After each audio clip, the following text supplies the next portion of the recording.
नमस्ते दोस्तों, आज हम जानेंगे जापान के बारे में कुछ अद्भुत तथ्य। ये देश अपने आप में एक अलग ही दुनिया है यार। सुमो रेसलिंग से लेकर बुलेट ट्रेन्स तक जापान हमेशा कुछ नया और रोमांचक करने के लिए जाना जाता है। तो तैयार हो जाइए, क्योंकि आज हम आपको जापान के कुछ ऐसे पहलुओं से रूबरू कराएंगे जो आपको सोचने पर मजबूर कर देंगे। दोस्तों, क्या आप जानते हैं कि जापान सिर्फ एक देश नहीं बल्कि 6,852 द्वीपों का समूह है? हाँ, आपने सही सुना। ये द्वीप जापान के चारों ओर फैले हुए हैं और हर एक द्वीप की अपनी एक अनोखी पहचान है। जापान का यह द्वीप समूह प्रशांत महासागर में फैला हुआ है और इसमें छोटे बड़े बसे हुए और निर्जन द्वीप शामिल हैं। हर द्वीप की अपनी एक कहानी है, अपनी एक विशेषता है जो उसे बाकी से अलग बनाती है। इनमें से सिर्फ 430 द्वीपों पर ही लोग रहते हैं, बाकी तो बस ऐसे ही चिल मार रहे हैं समुद्र के बीचों बीच। ये निर्जन द्वीप अपने प्राकृतिक सौंदर्य और शांति के लिए जाने जाते हैं। इन द्वीपों पर आपको हरे भरे जंगल, साफ सुथरे समुद्र तट और अद्भुत वन्य जीवन देखने को मिलेगा। यहाँ की शांति और प्राकृतिक सुंदरता आपको एक अलग ही दुनिया में ले जाती है, जहाँ आप अपने सारे तनाव भूल जाते हैं। अब सोचो, अगर आपके पास इतने सारे द्वीप होते तो आप क्या करते? क्या आप एक द्वीप को अपने सपनों का घर बनाते या फिर उसे एक रोमांचक पर्यटन स्थल में बदलते? आप अपने द्वीप पर क्या क्या सुविधाएं रखते? क्या आप वहां एक छोटा सा रिसोर्ट बनाते या फिर एक एडवेंचर पार्क? सोचिए, आपके द्वीप पर हर दिन एक नया एडवेंचर होता जहां आप और आपके दोस्त मिलकर मस्ती करते। मैं तो एक पे अपना खुद का बीबी का आइलैंड बना लेता जहां सिर्फ कॉमेडी और मस्ती होती। सोचिए, एक ऐसा द्वीप जहां हर दिन एक नया मजेदार शो हो और हर कोई हंसी खुशी में डूबा रहे। वहां पर हर दिन नए नए कॉमेडी शो होते जहां लोग आकर अपनी सारी चिंताएं भूल जाते और हंसी खुशी में डूब जाते। वहां पर हर कोई अपने दिल की बात कह सकता और खुलकर हंस सकता। लेकिन अरे, जापान के लोग भी कम नहीं हैं। उन्होंने इन द्वीपों पर अपनी संस्कृति और खूबसूरती का ऐसा जादू बिखेरा है कि पूरी दुनिया देखती रह जाती है। यहाँ के द्वीपों पर होने वाले सांस्कृतिक उत्सव और पारंपरिक वास्तुकला पर्यटकों को मंत्रमुग्ध कर देते हैं। हर द्वीप पर आपको जापान की अनूठी संस्कृति और इतिहास की झलक मिलेगी। यहाँ के लोग अपने द्वीपों को सजाने और संवारने में कोई कसर नहीं छोड़ते। उनके उत्सव, उनकी परंपराएं और उनकी कला आपको एक अलग ही दुनिया में ले जाती है। तो दोस्तों, अगली बार जब आप जापान जाएं, तो इन द्वीपों की सैर करना न भूलें। ये द्वीप आपको एक अनोखा अनुभव देंगे जो आप कभी नहीं भूल पाएंगे। जापान में बुजुर्गों की इज्जत तो आपने सुनी ही होगी, लेकिन क्या आप जानते हैं कि यहाँ दुनिया में सबसे ज्यादा उम्रदराज लोग रहते हैं? जी हाँ, यहाँ के बुजुर्गों की संख्या और उनकी उम्र दोनों ही अद्वितीय हैं। लेकिन क्या आप जानते हैं कि यहाँ दुनिया में सबसे ज्यादा उम्रदराज लोग रहते हैं? जी हाँ, यहाँ के बुजुर्गों की संख्या और उनकी उम्र दोनों ही अद्वितीय हैं। यहाँ के लोग अपनी जीवन शैली और खान पान पर विशेष ध्यान देते हैं, जो उनकी लंबी उम्र का राज है। जी हाँ दोस्तों, जापान में 100 साल जीना कोई बड़ी बात नहीं है। यहाँ के लोग अपनी जीवन शैली और खान पान पर विशेष ध्यान देते हैं। यहाँ के लोग अपनी सेहत का बहुत ख्याल रखते हैं, नियमित व्यायाम करते हैं और संतुलित आहार लेते हैं। शायद इसीलिए इतने लंबे समय तक जवान और स्वस्थ रहते हैं। यहाँ के लोग अपनी सेहत का बहुत ख्याल रखते हैं, नियमित व्यायाम करते हैं और संतुलित आहार लेते हैं। शायद इसीलिए इतने लंबे समय तक जवान और स्वस्थ रहते हैं। यहाँ के बुजुर्ग न केवल शारीरिक रूप से स्वस्थ रहते हैं, बल्कि मानसिक रूप से भी सक्रिय रहते हैं। वे नई तकनीकों को अपनाने में भी पीछे नहीं रहते। यहाँ के बुजुर्ग न केवल शारीरिक रूप से स्वस्थ रहते हैं, बल्कि मानसिक रूप से भी सक्रिय रहते हैं।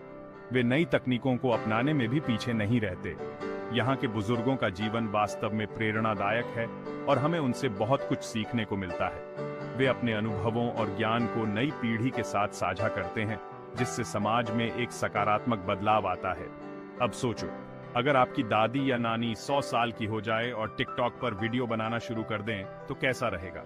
यहाँ के बुजुर्ग सोशल मीडिया पर भी सक्रिय रहते हैं और नई पीढ़ी के साथ कदम से कदम मिलाकर चलते हैं। वे न केवल अपने परिवार के साथ जुड़े रहते हैं, बल्कि दुनिया भर के लोगों से भी संपर्क में रहते हैं। जापान में तो ये आम बात है। यहाँ के बुजुर्गों का जीवन वास्तव में प्रेरणादायक है और हमें उनसे बहुत कुछ सीखने को मिलता है। उनकी जीवन शैली, उनकी सोच और उनका अनुशासन हमें सिखाता है कि कैसे हम भी लंबी और स्वस्थ जिंदगी जी सकते हैं। यहाँ के बुजुर्गों का जीवन वास्तव में एक मिसाल है और हमें उनसे प्रेरणा लेनी चाहिए। दोस्तों, जापान की खूबसूरती के पीछे एक डरावना सच भी छुपा है। भूकंप। यहाँ की प्राकृतिक सुंदरता और आधुनिकता के बीच एक अदृश्य खतरा हमेशा मंडराता रहता है। जापान की धरती पर कदम रखते ही आपको इसकी भव्यता और शांति का एहसास होता है, लेकिन इस शांति के पीछे एक अनदेखा दुश्मन छुपा है। जी हाँ, जापान में हर साल 1500 से ज्यादा भूकंप आते हैं। यह संख्या सुनकर शायद आपको हैरानी हो, लेकिन यह सच है। जापान की भौगोलिक स्थिति इसे भूकंपों के लिए एक हॉटस्पॉट बनाती है। यहाँ की टेक्टोनिक प्लेट्स की गतिविधियां इतनी सक्रिय हैं कि भूकंप यहाँ के जीवन का एक सामान्य हिस्सा बन चुके हैं। मतलब यहाँ के लोग दिन में कम से कम 4 बार तो जरूर हिलते होंगे। सोचिए, एक दिन में 4 बार भूकंप का अनुभव करना कैसा होगा। ये एक ऐसा अनुभव है जिसे हम में से कई लोग कभी नहीं समझ पाएंगे, लेकिन जापान के लोग इसे अपने दैनिक जीवन का हिस्सा मानते हैं। लेकिन डरने की बात नहीं है, जापान के लोग भूकंप से इतना नहीं घबराते जितना हम और आप। वे इसे अपने जीवन का हिस्सा मान चुके हैं और इसके साथ जीना सीख चुके हैं। यहाँ के स्कूलों और कार्यस्थलों में नियमित रूप से भूकंप ड्रिल्स होती हैं, ताकि हर कोई जान सके कि आपात स्थिति में क्या करना है।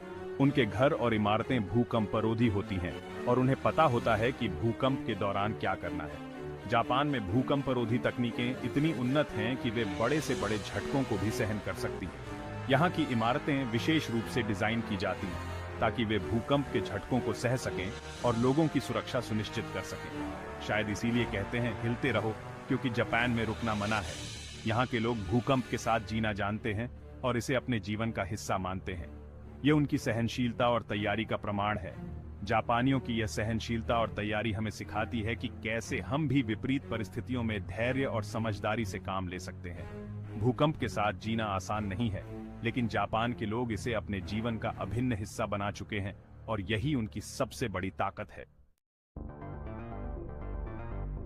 जापान टेक्नोलॉजी में सबसे आगे है, ये तो हम सभी जानते हैं। लेकिन क्या आप जानते हैं कि यहाँ 55 लाख से भी ज्यादा वेंडिंग मशीन्स हैं? मतलब हर गली नुक्कड़ पर आपको एक वेंडिंग मशीन मिल जाएगी। चाय, कॉफी, कोल्ड ड्रिंक्स तो छोड़ो, यहाँ तो आपको गर्मा गर्म नूडल्स और अंडे भी वेंडिंग मशीन से मिल जाएंगे। अब सोचो, अगर आपके घर के नीचे एक ऐसी वेंडिंग मशीन हो जहाँ से आपको गर्मा गर्म समोसे मिल जाएं, तो कैसा रहेगा? जापान में तो ये सपना सच होता है। जापान और मछली का रिश्ता तो सदियों पुराना है। यहाँ के लोग मछली इतनी खाते हैं कि आप सोच भी नहीं सकते। सुशी, साशिमी, टेम्पुरा, यहाँ आपको मछली से बनी हर तरह की डिश मिलेगी। और हाँ, अगर आप वेजिटेरियन हैं तो थोड़ा संभल कर रहें, क्योंकि यहाँ कई बार वेज डिश में भी मछली का स्वाद आ जाता है। लेकिन चिंता मत करो, जापान में खाने पीने की इतनी वैरायटी है कि आपको भूखा तो बिल्कुल नहीं रहना पड़ेगा। तो दोस्तों, ये थे जापान के कुछ अद्भुत तथ्य। उम्मीद है आपको ये वीडियो पसंद आया होगा। अगर आप भी कभी जापान जाने का प्लान कर रहे हैं तो इन बातों का खास ख्याल रखना। और हाँ, अगर आपको ये वीडियो पसंद आया हो तो लाइक और सब्सक्राइब करना ना भूलें।